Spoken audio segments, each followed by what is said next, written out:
Welcome to story board with me Chakravarthi. తెలంగాణలో రసవత్తర రాజకీయం నడుస్తోంది. టీఆర్ఎస్ బీజేపీ నువ్వా నేనా అన్నట్టు పోటీ పడుతున్నాయి. రెండు పార్టీలు ఉద్దేశపూర్వకంగా కాంగ్రెస్ను విస్మరిస్తున్నట్టు కనిపిస్తోంది. తెలంగాణలో తామే ప్రధాన పోటీదారులమని ప్రజలకు సంకేతాలు పంపే పనిలో ఉన్నాయి ఆ రెండు పార్టీలు. తెలంగాణలో అధికార పక్షం టీఆర్ఎస్, ప్రతిపక్షం కాంగ్రెస్ను వదిలేసి బీజేపీని టార్గెట్ చేస్తోంది. బీజేపీ కూడా జాతీయ స్థాయిలో ప్రత్యర్థిగా ఉన్న కాంగ్రెస్ను విస్మరించి గులాబీ పార్టీపై మాట దాడి చేస్తోంది. రెండు పార్టీలు కుమ్మక్కు రాజకీయాలు చేస్తున్నాయని హస్తం పార్టీ ఆరోపిస్తోంది. తెలంగాణలో టీఆర్ఎస్ బీజేపీ మధ్య రాజకీయ యుద్ధం జరుగుతోంది. రెండు పార్టీలు నువ్వా నేనా అన్నట్టుగా తలపడుతున్నాయి. టీఆర్ఎస్ ప్రతిపక్ష కాంగ్రెస్ను వదిలేసి బీజేపీని టార్గెట్ చేస్తోంది. బీజేపీ కూడా జాతీయ స్థాయిలో ప్రత్యర్థి కాంగ్రెస్ అయినా రాష్ట్రంలో మాత్రం గులాబీ పార్టీ మీదే ఒంటి కాలిపై లేస్తోంది. రెండు పార్టీలు కాంగ్రెస్ను ఉద్దేశపూర్వకంగా విస్మరిస్తున్నాయనే వాదన ఉంది. తెలంగాణలో ఈ రెండు పార్టీల మధ్య పోటీ జరుగుతోందని ప్రజలకు సంకేతాలు పంపించే పనిలో ఉన్నాయి. నిజానికి తెలంగాణలో కాంగ్రెస్కు బలమైన క్యాడర్ ఉంది. టీఆర్ఎస్కు అంతో ఇంతో పోటీ ఇవ్వగల పార్టీ కాంగ్రెసే. అయినా సరే టీఆర్ఎస్ బీజేపీ కలిసి కాంగ్రెస్ను సీన్లో లేకుండా చేయాలని కుట్ర చేస్తున్నాయని హస్తం పార్టీ ఆరోపిస్తోంది. అందుకని బీజేపీ మీద ఫోకస్ చేయడం ద్వారా కాంగ్రెస్ను తక్కువ చేయటము, కాంగ్రెస్ ఏం పెద్ద సమస్య కాదన్నట్టుగా ప్రజల్లో చిత్రించే అవకాశం కూడా ఒకటి ఉంది. అయితే ప్రజాస్వామ్యంలో మా మీద చేసిన విమర్శ సరికాదని చెప్పొచ్చు, కానీ మమ్మల్ని ఎందుకు విమర్శించలేదు అని విమర్శించే అధికారం కాంగ్రెస్ పార్టీకి ఎక్కడి నుంచి వస్తుంది? రెండవది, టీఆర్ఎస్ విమర్శించాల్సిన అవసరం లేకుండా కాంగ్రెస్ నాయకులు వాళ్ళే విమర్శించుకుంటున్నారు. అందుకని ఇప్పుడు కాంగ్రెస్ స్థానం పునాది మొత్తం బీజేపీకి వచ్చేస్తుందని మనం ఏం చెప్పలేం టీఆర్ఎస్ విమర్శించినంత మాత్రం. గతంలో గవర్నర్ తమిళిసైతో సత్సంబంధాలు మెయింటైన్ చేసిన కేసీఆర్ ఇప్పుడు రిపబ్లిక్ డే నాడు జెండా వందనానికి వెళ్లకపోవడం చర్చనీయాంశంగా మారింది. ప్రగతి భవన్, రాజ్ భవన్ మధ్య పెరిగిన గ్యాప్కు అది నిదర్శనమనే అభిప్రాయాలు వ్యక్తమవుతున్నాయి. రెండు పార్టీల మధ్య యుద్ధం రాజ్ భవన్ వరకు వచ్చిందని అనుకోవాలి. ఈరోజు గవర్నర్ గారు జెండాను ఆవిష్కరించి రాష్ట్ర పాలసీస్ని చెప్పే సందర్భంగా ముఖ్యమంత్రి గారు లేకపోవడం, ముఖ్యమంత్రి గారి తరపున కనీసం సీనియర్ మంత్రి గారు కూడా లేకపోవడం అనేటువంటిది, ఇది రాజ్యాంగ సాంప్రదాయాలు, కన్వెన్షన్స్ ఉంటాయి. రాజ్యాంగం రాసుకున్నటువంటి విషయాలే మాత్రమే కాకుండా సాంప్రదాయాలు ఉంటాయి, అనాదిగా ఆచరిస్తున్న సాంప్రదాయాలు ఉంటాయి. కానీ వాళ్ళ రాజ్యాంగ సాంప్రదాయాన్ని తుంగలో తొక్కి ఒక్క మాట చెప్పాలంటే రాజ్యాంగ ఉల్లంఘనకు పాల్పడినటువంటి వ్యక్తి ఈరోజు రాష్ట్ర ముఖ్యమంత్రి గారు. ఏ అంశాన్ని వదలకుండా బీజేపీ గులాబీ పార్టీపై విమర్శలు ఎక్కుపెడుతోంది. టీఆర్ఎస్ కూడా పదే పదే కేంద్ర ప్రభుత్వాన్ని టార్గెట్ చేస్తోంది. 2014లో తెలంగాణ ఏర్పాటు తర్వాత కొన్నాళ్ల పాటు రెండు పార్టీల మధ్య సత్సంబంధాలు కొనసాగాయి. మరీ కౌగిలించుకోకపోయినా రోడ్డును పడి తిట్టుకున్న సందర్భాలైతే లేవనే చెప్పాలి. అప్పట్లో అసలు టీఆర్ఎస్తో పోరాడాలా వద్దా అని రాష్ట్ర బీజేపీ నేతలు అయోమయంలో ఉండేవాళ్లంటే అతిశయోక్తి కాదు. కానీ 2018లో కేసీఆర్ ముందస్తు ప్రకటన తర్వాత సీన్ కాస్త మారిపోయింది. కేసీఆర్ను టార్గెట్ చేసుకుని ఢిల్లీ నేతలు కూడా ఘాటుగా విమర్శించడంతో రాష్ట్ర బీజేపీ నేతలు కూడా లైన్ మార్చుకున్నారు. అయితే అసెంబ్లీ ఎన్నికల్లో బీజేపీకి 100కు పైగా స్థానాల్లో డిపాజిట్లు రాకపోవడంతో కేసీఆర్ కూడా ఆ పార్టీని లైట్ తీసుకున్నారు. కానీ 2019 పార్లమెంట్ ఎన్నికల సమయంలో కేసీఆర్ ఫెడరల్ ఫ్రంట్ వాదన తెరపైకి తెచ్చారు. కాంగ్రెస్ బీజేపీ పాలనలో దేశానికి ఒరిగిందేమీ లేదని గళమెత్తారు. జాతీయ పార్టీలు కాకుండా ఇతర పార్టీల నేతృత్వంలో ప్రభుత్వం ఏర్పాటైతేనే దశాబ్దాలుగా దేశంలో పేరుకుపోయిన సమస్యలు తీరతాయన్నారు. ఇటు బీజేపీ కూడా పోటాపోటీగా టీఆర్ఎస్ నేతలపై విమర్శలు గుప్పించింది. అయితే పార్లమెంట్ ఎన్నికల్లో బీజేపీకి ఏకంగా 4 ఎంపీ స్థానాలు రావడంతో టీఆర్ఎస్ అలర్ట్ అయింది. బీజేపీని లైట్ తీసుకుంటే ముప్పు తప్పదని గ్రహించింది. 2018లో 7% బీజేపీకి ఓట్లు వస్తాయి. 2019 లోక్సభ ఎలక్షన్లో 20% ఓట్లు వచ్చాయి. 2018లో ఒక్క ఎమ్మెల్యే వస్తాయి. బీజేపీ 2018లో 4 ఎంపీలు వచ్చాయి. అంటే జాతీయ రాజకీయాల ప్రభావంతో బీజేపీ లాభపడుతుంది. చిన్న పామునైనా పెద్ద కర్రతో కొట్టాలని నిర్ణయించుకుంది. ఆ తర్వాత వరుసగా జరిగిన ఉప ఎన్నికల్లో బీజేపీ గెలవడం టీఆర్ఎస్కు ప్రమాద ఘంటికలు మోగించింది. దుబ్బాక ఉప ఎన్నిక, జీహెచ్ఎంసీ ఎన్నికల్లో ఊహించని సీట్లు రావడం, మొన్నటికి మొన్న హుజూరాబాద్ ఎన్నికల్లోనూ గెలవడంతో బీజేపీలోనూ కాన్ఫిడెన్స్ పెరిగింది. టీఆర్ఎస్తో ఢీ అంటే ఢీ అనే స్థాయికి వెళ్ళింది. ఇక చూస్తూ ఊరుకుంటే లాభం లేదని గ్రహించిన టీఆర్ఎస్ ధాన్యం కొనుగోళ్ల తరుణంలో బస్తీమే సవాలంది. అప్పటి వరకు అడపాదడప విమర్శలు చేసుకున్న టీఆర్ఎస్ బీజేపీ ధాన్యం కొనుగోళ్ల అంశం తర్వాత మరింత ఉధృతంగా పోరాటం మొదలుపెట్టారు. బాయిల్డ్ రైస్ కొనబోమన్న కేంద్రం ప్రకటనపై టీఆర్ఎస్ మండిపడింది. తెలంగాణలో రబీలో బాయిల్డ్ రైసే పండుతాయి, అవి కొనకపోతే ఎలాగని స్వయంగా సీఎం కేసీఆర్ ప్రజాప్రతినిధులతో కలిసి హైదరాబాద్ ధర్నా చౌక్లో దీక్షకు దిగడం కలకలం రేపింది. ఆ తర్వాత సీఎం స్వయంగా ఢిల్లీ వెళ్లి బాయిల్డ్ రైస్ కొనాలని కేంద్రంపై ఒత్తిడి తెచ్చారు. అయితే భవిష్యత్తులో బాయిల్డ్ రైస్ కొనబోమని కేంద్రం మెడపై కత్తిపెట్టి ఒప్పందం చేసుకుందని, ఆ షరతు మీదే ఇప్పుడు ధాన్యం కొంటామని చెప్పారని కేసీఆర్ మండిపడ్డారు. కేసీఆర్ ఢిల్లీలో అగ్రిమెంట్ మీద సంతకం పెట్టి హైదరాబాద్ వచ్చి మాట మార్చారని కేంద్ర మంత్రులు కూడా విమర్శించారు. You should be answerable, you should be ideal. మీరు కూడా అలా స్థాయిలో మాట్లాడిన ఇంకా ఒక సమస్య ఉంటుంది. మీరు నరకే చీరే అధికారం మీకెక్కడిది? ఎన్ని రకాలుగా మాట్లాడితే సన్నాసులు 6 ముక్కలు చేస్తారు నాలుకలను. ప్రధానమంత్రిని పట్టుకుని సన్నాసి అంటివి నువ్వు, ప్రైమ్ మినిస్టర్ కూడా సన్నాసి అంటివి నువ్వు. ఏంటి పద్ధతి ఏంది మీది? మీరు భాష విషయంలో ఇంకోరు విమర్శించేటువంటి నైతిక హక్కు కేసీఆర్ కుటుంబానికి ఉందా? వరి యుద్ధం తర్వాత 317 జీవో మీద 2 పార్టీల మధ్య రచ్చ జరిగింది. కరీంనగర్ ఎంపీ ఆఫీస్లో దీక్ష చేస్తున్న బండి సంజయ్ను అరెస్ట్ చేయడం ఉద్రిక్తతకు దారితీసింది. కరోనా సాకు చెప్పి బండి సంజయ్ను అరెస్ట్ చేశారని బీజేపీ ఆరోపించింది. సంజయ్ ఉద్దేశపూర్వకంగా నిబంధనలు ఉల్లంఘించారని టీఆర్ఎస్ కౌంటర్ ఇచ్చింది. ఆ తర్వాత బండి సంజయ్కు బెయిల్ వచ్చింది. ఆ తర్వాత జేపీ నడ్డా హైదరాబాద్ రావడం, ఆ సందర్భంగా చేసిన విమర్శలు, తర్వాత టీఆర్ఎస్ చేసిన ప్రతి విమర్శలు హాట్ టాపిక్గా మారాయి. రైతు చట్టాలను వ్యతిరేకించిన టీఆర్ఎస్ ఐఏఎస్ సర్వీస్ రూల్స్ విషయంలో కూడా కేంద్రం తీరును విమర్శించింది. బీజేపీ అంటే ఇన్ని రోజులు భారతీయ జనతా పార్టీ అనుకున్నాం, కానీ ఇక అది భారతీయ జనతా పార్టీ కాదు. బీజేపీ అంటే బక్వాస్ జుమ్లా పార్టీ. అది మాట్లాడితే చెత్త, పనికిమాలిన విమర్శలు, బక్వాస్ మాటలు తప్ప ఒక్కటంటే ఒక్కటి ఈ దేశానికి కానీ దేశ ప్రజలకు కానీ 7.5 ఏళ్లలో ఏ వర్గానికన్నా ఏమైనా చేసిండ్రా అంటే చెప్పుకునేందుకు వాళ్ళు చేసింది ఏమీ లేదు, గుండు సున్నా. మొట్టమొదటి మాట. జేపీ నడ్డా నువ్వు పెద్ద అబద్ధాల అడ్డా, మొదటి మిషన్. రెండవది నీ కేర్ ఆఫ్ ఎర్రగడ్డనే, వేరే అక్కడిక్కడ కాదు. 100% నువ్వు ఎర్రగడ్డ కోవాల్సిన మనిషివి, తప్పిదారి ఇటు వచ్చిన బిడ్డ నువ్వు. మంత్రి కేటీఆర్ పదే పదే కేంద్రంపై విమర్శలు ఎక్కువ పెడుతూనే ఉన్నారు. ఇటీవలే జాతీయ పట్టణ ఉపాధి హామీ పథకం ప్రవేశపెట్టాలని కేంద్రాన్ని ఇరుకున పెట్టే ప్రయత్నం చేశారు. నిజామాబాద్లో అరవింద్ టూర్ను అడ్డుకోవడం, అరవింద్ కారుపై రాళ్లదాడి కూడా దుమారం రేపింది. పసుపు బోర్డు రాలేదన్న ఆగ్రహంతో రైతులే దాడి చేశారని టీఆర్ఎస్, గులాబీ పార్టీ వాళ్లే దాడి చేయించారని అరవింద్ పరస్పర ఆరోపణలు చేసుకున్నారు. తెలంగాణకు రావాల్సిన ప్రాజెక్టులు, నిధుల మీద కూడా 2 పార్టీలు పరస్పరం విమర్శలకు దిగుతున్నాయి. కేంద్రం నుంచి భారీగా నిధులు వస్తున్నాయని బీజేపీ చెబుతుంటే ఇవ్వాల్సిన దానికంటే పైసా కూడా ఎక్కువ ఇవ్వడం లేదని టీఆర్ఎస్ లెక్కలతో సహా చూపిస్తోంది. కేంద్రం తెలంగాణకు కొత్త ప్రాజెక్టులు ఇవ్వకపోగా గత ప్రభుత్వం ఇచ్చిన ప్రాజెక్టులను కూడా రద్దు చేసిందని ఆరోపిస్తోంది. ఏ రైల్వే శాఖ మంత్రి ఉన్నా కూడా ఆ రాష్ట్రానికి కోచ్ ఫ్యాక్టరీ తీసుకుపోతారు. మొన్నటికి మొన్న ఇక్కడ విభజన చట్టాలు ఉన్నటువంటి హామీ నెరవేర్చకుండా మహారాష్ట్రలో ఉన్నటువంటి లాతూర్కి బీజేపీ నాయకులు తీసుకుపోయారు. కాబట్టి ఈ ప్రాంత ప్రజలను దగా చేస్తున్నటువంటి బీజేపీని నిలదీసేదానికి అన్ని పార్టీలతోని, అన్ని సంఘాలతోని, కలిసి వచ్చే సంస్థలతోని, సంఘాలతోని ఉద్యమిస్తాం. ఖచ్చితంగా ఈ పోరాటం తెలంగాణ రాష్ట్రం సాధించే ఉద్యమ స్ఫూర్తితో కొనసాగిస్తాం. కేంద్రం రాష్ట్రానికి నిధులు ఇవ్వడం కాదు, రాష్ట్రమే కేంద్రానికి ఎక్కువ డబ్బులు ఇస్తోందనే వాదన కూడా తెరపైకి తెచ్చింది. అటు బీజేపీ నేతలు కూడా ప్రాజెక్టుల అవినీతిని పదే పదే ప్రస్తావిస్తున్నారు. త్వరలో కేసీఆర్ జైలుకెళ్లడం ఖాయమని సంచలన వ్యాఖ్యలు చేస్తున్నారు. ఎక్కడ ఏ అంశం దొరికినా దేన్ని వదలకుండా టీఆర్ఎస్ ప్రభుత్వాన్ని ఇరుకున పెట్టే ప్రయత్నం చేస్తున్నారు. టీఆర్ఎస్ బీజేపీ మధ్య జరుగుతున్న మాటల యుద్ధం తెలంగాణ రాజకీయాలను వేడెక్కిస్తోంది. అసెంబ్లీ ఎన్నికల్లో కేసీఆర్ను గద్దె దించుతామని బీజేపీ సవాల్ విసురుతుంటే 3వసారి అధికారంలోకి రావడం ఖాయమని గులాబీ పార్టీ ధీమా వ్యక్తం చేస్తోంది. తెలంగాణలో మొదటిసారి అధికారంలోకి వచ్చిన టీఆర్ఎస్ కేంద్రంతో సఖ్యతగా ఉందా? 2వసారి అధికారంలోకి వచ్చిన తర్వాత పరిస్థితి పూర్తిగా మారిపోయిందా? మొదటి టర్మ్లో బాగా ఉన్నా 2వ టర్మ్లో బీజేపీతో టీఆర్ఎస్కు ఎందుకు చేడింది? తెలంగాణ రాష్ట్ర ఏర్పాటు జరిగిన తర్వాత అసెంబ్లీ ఎన్నికల్లో టీఆర్ఎస్ పార్టీ అధికారంలోకి వచ్చింది. సీఎం కేసీఆర్ నేతృత్వంలో తెలంగాణ రాష్ట్ర ప్రభుత్వం ఏర్పాటైంది. అప్పట్లోనే రాష్ట్ర విభజన చట్టం ప్రకారం ఖమ్మం జిల్లాలోని 7 మండలాలను ఏపీలో కలిపింది మోడీ సర్కార్. దీనిపై అప్పట్లో టీఆర్ఎస్ తెలంగాణ సర్కార్ సీరియస్ అయింది. కేంద్రం ఏకపక్షంగా నిర్ణయం తీసుకుందని రాష్ట్ర బంద్కు పిలుపునిచ్చింది టీఆర్ఎస్.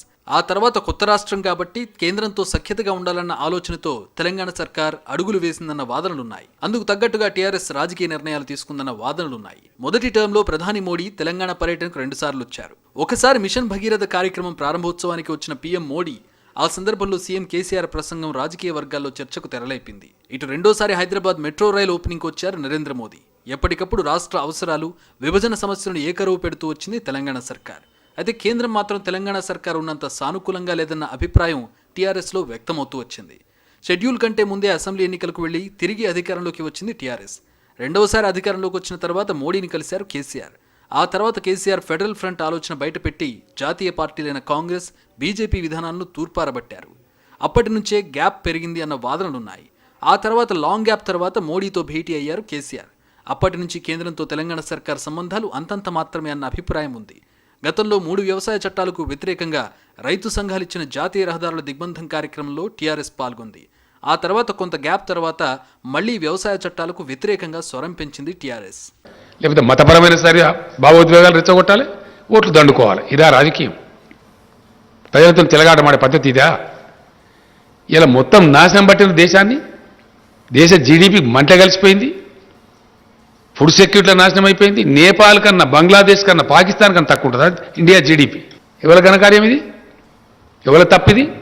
ఈ పరిణామాలతో జరిగిన టీఆర్ఎస్ రాష్ట్ర కార్యవర్గ విస్తృత స్థాయి సమావేశంలో బీజేపీపై పార్టీ వైఖరిని తేల్చి చెప్పారు సీఎం కేసీఆర్. ఇకపై మోడీ సర్కార్ విధానాలపై పోరుబాటే అని నేతలకు స్పష్టం చేశారు కేసీఆర్. అధికారంలోకి వచ్చిన తర్వాత మొదటిసారి టీఆర్ఎస్ ఎంపీలు గతేడాది శీతాకాల సమావేశాల్లో ఉభయ సభల్లో ఆందోళన కార్యక్రమాలు చేశారు. పార్లమెంట్ కార్యకలాపాలను అడ్డుకున్నారు. ధాన్యం కొనుగోలుతో పాటు పలు డిమాండ్లను పార్లమెంట్లో బలంగా వినిపించారు. వచ్చే బడ్జెట్ సమావేశాల్లో కూడా కేంద్రంపై పోరుబాటకు సిద్ధమవుతున్నారు టీఆర్ఎస్ ఎంపీలు. ఇలా వరుస పరిణామాలు టీఆర్ఎస్ బీజేపీకి మధ్య పెరుగుతున్న దూరంకు సాక్ష్యంగా నిలుస్తూ వస్తున్నాయి. కేంద్రంతో దెబ్బతిన్న సంబంధాల ప్రభావం రాష్ట్రంలో ఇటు టీఆర్ఎస్ అటు బీజేపీ మధ్య పొలిటికల్ వార్కు కారణంగా మారాయి. కొద్ది నెలలుగా తెలంగాణలో రాజకీయ పోరు టీఆర్ఎస్ వర్సెస్ బీజేపీగా మారిపోతోంది. ఇక మున్ముందు కూడా ఈ పోరు తీవ్రతరం అయ్యే పరిస్థితి కనిపిస్తోంది. రానున్న కాలంలో బీజేపీ టీఆర్ఎస్ పోరు తెలంగాణ రాజకీయాల్లో ఎటువంటి పరిణామాలకు దారితీస్తుందన్న చర్చ జరుగుతోంది. గతంలో కాంగ్రెస్ టీఆర్ఎస్ మధ్య ఉన్న పోరు కాస్త ఇప్పుడు టీఆర్ఎస్ వర్సెస్ బీజేపీగా మారిందన్న విశ్లేషణలు మొదలయ్యాయి. గతంలో బీజేపీ టీఆర్ఎస్ మధ్య అంతర్గతంగా సానుకూల సంబంధాలున్నాయన్న వాదనలుండేవి. దీనిపై ఎప్పటికప్పుడు టీఆర్ఎస్ కౌంటర్ ఇస్తూ వచ్చేది. కేంద్రంతో తమ సంబంధాలు రాజ్యాంగబద్ధమైనవే అని చెప్పుకునేవారు టీఆర్ఎస్ నేతలు. దీనికి ప్రత్యర్థి పార్టీలు మాత్రం వివిధ సందర్భాల్లో కేంద్రంలోని ఎన్డీఏ సర్కారుకు మద్దతిచ్చిన అంశాలను ప్రస్తావించి కౌంటర్ ఇస్తూ వచ్చేవి. అయితే కొన్ని విపక్షాలన్నట్టుగా ఇది రీల్ ఫైట్ కాదు, రియల్ ఫైట్ అన్నట్టుగా వరుస సంఘటనలు అందుకు అద్దం పడుతున్నాయి. అటు గవర్నర్తో కూడా కేసీఆర్కు దూరం పెరిగింది. అచ్చంపేట ప్రభుత్వ ఆసుపత్రిలో చోటు చేసుకున్న ఘటనపై గవర్నర్ స్పందించారు. బాధితురాలతో మాట్లాడినట్టు, రెడ్ క్రాస్ సొసైటీ నుంచి సహకారం అందిస్తానని చెప్పినట్టు గవర్నర్ తమిళిసై ట్వీట్ చేశారు. మరో ఘటనలో బీజేపీ ఎంపీ ధర్మపురి అరవింద్కు ఫోన్ చేసి ఉమ్మడి నిజామాబాద్ పర్యటనలో చోటు చేసుకున్న పరిణామాలపై ఆరా తీశారు గవర్నర్. ఇలా ఒకదాని తర్వాత ఒకటి చోటు చేసుకుంటున్న పరిణామాలు టీఆర్ఎస్ బీజేపీ మధ్య పోరుకు కారణమైందన్న వాదనలు, రాజకీయ విశ్లేషణలు జరుగుతున్నాయి. తాజా పరిణామాలతో తెలంగాణలో టీఆర్ఎస్ బీజేపీ మధ్య పొలిటికల్ జంగ్ మొదలైనట్టుగా రాజకీయ విశ్లేషణలు జరుగుతున్నాయి. రానున్న కాలంలో ఇది మరింత తీవ్రతరమయ్యే అవకాశాలున్నాయన్న వాదనలు మొదలయ్యాయి. మోడీ సర్కార్ విధానాలు, ఎన్డీఏ సర్కార్ ఏకపక్ష నిర్ణయాలపై భగ్గుమంటున్న టీఆర్ఎస్ రానున్న రోజుల్లో బీజేపీపై రాజకీయ దండయాత్ర వేగం పెంచే అవకాశాలు లేకపోలేదు.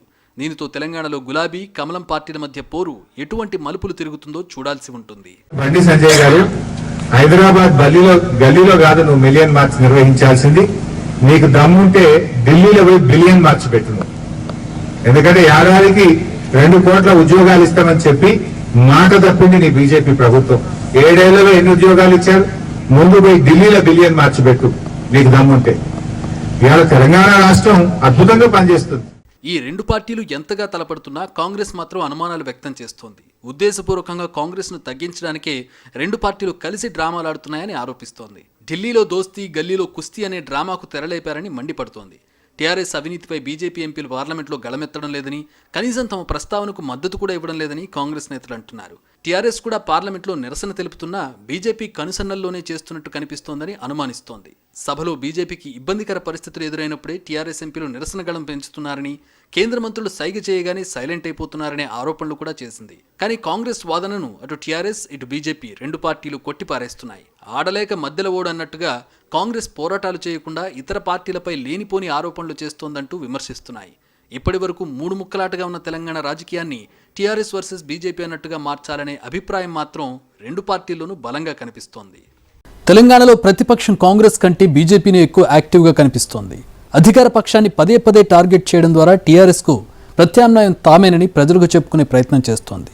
బండి సంజయ్ పాదయాత్ర దగ్గర నుంచి అంశాల వారీగా నిరసనలన్నీ అందుకేననే అభిప్రాయాలున్నాయి. తెలంగాణ ప్రభుత్వం టీఆర్ఎస్ పార్టీపై బీజేపీ దూకుడు పెంచింది.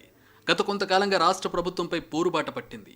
అవినీతి, నియంతృత్వ, కుటుంబ పాలనకు వ్యతిరేకంగా అంటూ పార్టీ అధ్యక్షుడు బండి సంజయ్ సంగ్రామయాత్ర చేపట్టారు. బీజేపీ ప్రభుత్వ విధానాలకు వ్యతిరేకంగా ఆందోళనలు, నిరసన కార్యక్రమాలు చేస్తోంది.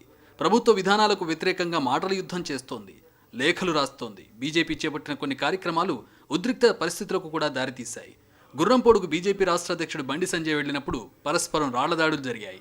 నల్గొండ జిల్లాలో ధాన్యం కొనుగోలును పరిశీలించేందుకు వెళ్లినప్పుడు సంజయ్ కాన్వాయ్ని టీఆర్ఎస్ శ్రేణులు అడ్డుకున్నాయి.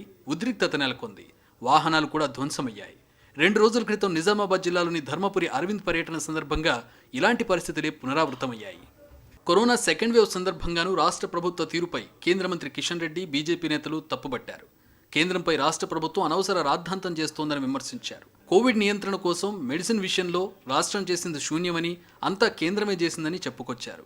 కోవిడ్ టైంలో రాష్ట్రానికి ఏమేమి ఇచ్చిందో, ఎన్ని డబ్బులు ఇచ్చిందో లెక్కలు చెప్పారు. ఏపీ సర్కార్ ప్రాజెక్టులు కడుతున్నా సీఎం కావాలని చూస్తూ ఊరుకున్నారని బీజేపీ ఆరోపించింది. తాను కేంద్ర మంత్రికి లేఖ రాసే వరకు రాష్ట్ర ప్రభుత్వం స్పందించలేదని బండి సంజయ్ అన్నారు. ఒకరోజు దీక్ష చేపట్టారు. కేంద్ర ప్రభుత్వ పథకాలకు పేర్లు మార్చి తమవని రాష్ట్ర ప్రభుత్వం చెప్పుకుంటుందని బీజేపీ ఆరోపిస్తోంది. రైతు వేదికలు, వైకుంఠధామాలు కేంద్ర నిధులేనని అంటున్నారు. బస్తీ దవాఖానాలకు కూడా కేంద్రమే నిధులిస్తుందని చెబుతున్నారు. తెలంగాణ రైల్వే ప్రాజెక్టులు ఆలస్యం కావడానికి రాష్ట్ర ప్రభుత్వం సహకారం లేకపోవడమేనని కిషన్ రెడ్డి సీఎం కేసీఆర్కి లేఖ రాశారు. కాజీపేట్ కోచ్ ఫ్యాక్టరీ విషయంలో కేంద్రం railway wagon over oiling centre ఇచ్చిందని, రాష్ట్ర ప్రభుత్వం స్థలం ఇవ్వడంలో ఆలస్యం చేసిందని అంటున్నారు. మెడికల్ కాలేజీల విషయంలో రాష్ట్ర ప్రభుత్వం దరఖాస్తు చేయలేదని కిషన్ రెడ్డి రివర్స్ అయ్యారు. ధాన్యం కొనుగోళ్లు, యాసంగి పంటపై బీజేపీ నేతలు రాష్ట్ర ప్రభుత్వంపై ఎదురుదాడి చేశారు. బీబీనగర్ ఎయిమ్స్కు స్థలం కేటాయింపు విషయంలోనూ జరుగుతున్న ఆలస్యానికి కూడా టీఆర్ఎస్ ప్రభుత్వమే కారణమని చెప్పారు. నిరుద్యోగ సమస్యపై బీజేపీ యువమోర్చా రాష్ట్ర వ్యాప్తంగా నిరసనలు చేపట్టింది. టీఎస్పీఎస్సీ ముట్టడి లాంటి కార్యక్రమాలు చేసింది. రాష్ట్ర పార్టీ కార్యాలయంలో బండి సంజయ్ నిరుద్యోగ దీక్ష చేశారు. దళిత బంధును అమలు చేయాలని డిమాండ్ చేస్తూ డప్పుల మూత కార్యక్రమం చేసింది. ఓట్ల కోసమే దళిత బంధు తప్ప దళితుల మీద ప్రేమతో కాదని ఆ పార్టీ ఆరోపించింది. 317 జీవో పైన పెద్ద యుద్ధమే చేసింది బీజేపీ. సంజయ్ చేపట్టిన జాగరణ దీక్ష తర్వాత జరిగిన పరిణామాలు 2 పార్టీల మధ్య వారిని మరింత పెంచాయి. బీజేపీ జాతీయ నాయకులు రాష్ట్రానికి వచ్చారు. రాష్ట్ర ప్రభుత్వంపై, కేసీఆర్పై తీవ్ర స్థాయిలో విరుచుకుపడ్డారు. నడ్డా కూడా నిరసన కార్యక్రమంలో పాల్గొన్నారు. और यह सरकार आकंठ भ्रष्टाचार में डूबी हुई, डायनेस्टिक रूल यहां पर चल रहा है, परिवारवाद चल रहा है, वंशवाद चल रहा है, जिसकी सैद्धांतिक रूप से भारतीय जनता पार्टी लड़ाई लड़ रही है और लड़ेगी और अंतिम समय तक लड़ेगी, जब तक कि हम इस वंशवाद की सरकार को, भ्रष्टाचारी सरकार को, एंटी डेमोक्रेटिक सरकार को उखाड़ नहीं फेंकते हैं प्रजातांत्रिक तरीके से, तब तक ही हम लड़ाई लड़ेंगे. ఆయుష్మాన్ భారత్ అమలు చేసినా కేంద్ర ప్రభుత్వం పేరు ఎక్కడా చెప్పడం లేదని, ఫసల్ బీమా అమలు చేయడం లేదని బీజేపీ విమర్శలు ఎక్కుపెడుతోంది. కేంద్రాన్ని విమర్శించడం కాదు, రాష్ట్ర ప్రభుత్వం ఏం చేస్తుందో చెప్పాలని ఆ పార్టీ నేతలు నిలదీస్తున్నారు. రిపబ్లిక్ డే ఉత్సవాలకు కేసీఆర్ హాజరు కాకపోవడాన్ని కూడా బీజేపీ తప్పుబట్టింది. ప్రజాస్వామ్య వ్యవస్థలో ఇది మంచిది కాదని పేర్కొంది. సీఎం ఏకంగా రాజ్యాంగ ఉల్లంఘనకు పాల్పడ్డారని మండిపడింది. మొత్తం మీద టీఆర్ఎస్పై విమర్శల విషయంలో ఎక్కడా తగ్గేది లేదన్నట్టుగా వ్యవహరిస్తోంది బీజేపీ. టీఆర్ఎస్పై ఘాటుగానే విమర్శలు చేయాలని తమకు ఢిల్లీ నుంచి ఆదేశాలున్నాయని రాష్ట్ర పార్టీ నేతలు చెబుతున్నారు. మొహమాటాలు అవసరం లేదని అమిత్ షా స్పష్టమైన కార్యాచరణ ఇచ్చారని అంటున్నారు. బాత్రూమ్ పైసలు కూడా స్వచ్ఛ భారత్ మిషన్ పేరు మీద మేము ఇచ్చినాం. తాగే నీళ్లు అమృత్ పైసలను ఇచ్చింది మేమే. నేషనల్ హైవే ఇచ్చింది మేమే. గ్రామీణ సడక్ యోజన కింద నిధులు ఇచ్చింది మేమే. హరితహారం పైసలు కంపెనీ నిధులు ఇచ్చింది మేమే. బియ్యం పైసలు ఇచ్చింది మేమే. ట్రాక్టర్లో కమిషన్ దొబ్బి జేబులు నింపుకున్న ట్రాక్టర్లు ఇచ్చింది కూడా మేమే. గ్రామ పంచాయతీకి నిధులు ఇస్తున్నది మేమే. బండి సంజయ్ దూకుడు కారణంగా రాష్ట్రంలో బీజేపీ బలపడుతుందని, దాన్నే ఆసరాగా చేసుకుని వచ్చే ఎన్నికల్లో గెలిచేలా బీజేపీ పెద్దలు వ్యూహాలు రచిస్తున్నారు. ఈ దిశగా జనవరి 17, 18 తేదీల్లో బీజేపీ అధినాయకత్వం పలు కమిటీలను వేసింది. ఈ కమిటీలకు పార్టీలోకి చేరే నేతలకు ఎంపిక చేయడం, వారికి తగిన ఆఫర్లతో స్వాగతం పలకడం, అదే సమయంలో పార్టీ నేతల మధ్య సమన్వయం చెడకుండా చూసుకోవడం వంటి బాధ్యతలను అప్పగించారు. పార్టీ సీనియర్ నేత, ఉమ్మడి ఏపీ కమిటీ మాజీ అధ్యక్షుడు నల్లు ఇంద్రసేనారెడ్డికి పార్టీ నేతల మధ్య సమన్వయం చెడకుండా చూసే కీలక బాధ్యతలను అప్పగించారు. అదే సమయంలో తెలంగాణలోని ఎస్సీ నియోజకవర్గాల సమన్వయ బాధ్యతలను మాజీ ఎంపీ జితేందర్ రెడ్డికి అప్పగించారు. ఇక తెలుగుదేశం పార్టీలో కీలక బాధ్యతలు నిర్వహించి రాష్ట్ర విభజన తర్వాత బీజేపీలో చేరిన మాజీ ఎంపీ గరికపాటి మోహన్ రావుకు ఎస్టీ నియోజకవర్గాల సమన్వయ బాధ్యతలు కట్టబెట్టారు. 2018 మాదిరిగానే 2023 నవంబర్ కంటే ముందే, అంటే 2023 తొలి నెలల్లో గానీ లేకపోతే 2022 చివరిలో గానీ కేసీఆర్ ముందస్తు ఎన్నికలకు వెళ్లే అవకాశాలున్నాయని బీజేపీ నేతలు భావిస్తున్నారు. దీంతో 119 నియోజకవర్గాల్లో పార్టీ పటిష్టతపై బీజేపీ రాష్ట్ర నాయకత్వం దృష్టి సారించింది. ఇందులో భాగంగా ఆయా నియోజకవర్గాల్లో పట్టున్న బలమైన పార్టీ ముఖ్య నేతలు పోటీకి అవకాశం ఉన్న స్థానాలను మినహాయించి మిగతా సీట్లలో ప్రత్యామ్నాయాలను సిద్ధం చేసుకోవాలని భావిస్తోంది. రాష్ట్రంలోని 19 ఎస్సీ 12 ఎస్టీ నియోజకవర్గాలపై బీజేపీ అధినాయకత్వం ప్రత్యేకంగా దృష్టి సారించినట్టు తెలుస్తోంది. ఆయా స్థానాల్లో ప్రభుత్వంపై తీవ్ర వ్యతిరేకత ఉన్నట్లు పార్టీ భావిస్తోంది. ఈ స్థానాల్లో కనీసం 20-25 సీట్లు గెలుచుకునేందుకు అనుసరించాల్సిన వ్యూహాలను బీజేపీ నేతలు సిద్ధం చేస్తున్నారు. ఇందులో భాగంగా ఎస్సీ నియోజకవర్గాల్లోని బలాబలాలు సమస్యలపై ముఖ్య నేతలతో బండి సంజయ్ రాష్ట్ర స్థాయి సమీక్ష నిర్వహించినట్లు తెలుస్తోంది. ఎలాగైనా తెలంగాణలో అధికారాన్ని ఒడిసిపట్టాలని, ఇంతకంటే మంచి అవకాశం ఎప్పుడూ రాదనే ఉద్దేశంతో బీజేపీ ఉంది.